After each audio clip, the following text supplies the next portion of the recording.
Hello guys, आज आमचा उज्जैनचा second day आहे आणि आज आम्ही जाणार आहोत ओंकारेश्वरच्या दर्शनाला.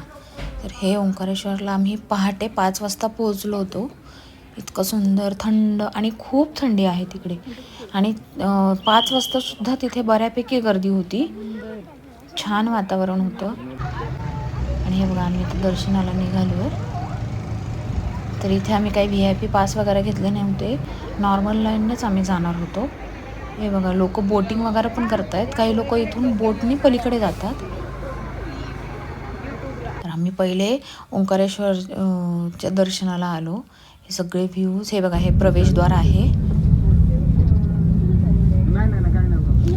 हे जो ब्रिज दिसत होता ना, तिथून हे असं दिसतं सगळं. नंतर ममलेश्वरला आलो आम्ही. ओंकारेश्वरचं दर्शन झाल्यावर ममलेश्वरचं दर्शन केलं आणि इथे आम्ही मग नंतर बोटिंग केलं.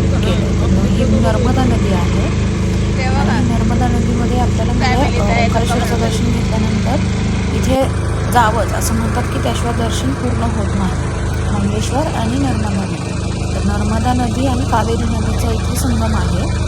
तर तो इथे आपल्याला दाखवतात. म्हणजे पलीकडनं एक कावेरी नदी येते आणि नर्मदा नदी, या दोघींचा इथे संगम होतो. त्यावेळी इथे त्रिवेणी संगम असंही म्हणतात. बोटिंग करताना खूप मजा आली आणि इतक्या सकाळच्या वातावरणात इतकं छान बोटिंग, थंड हवा, खूप छान वाटलं. नंतर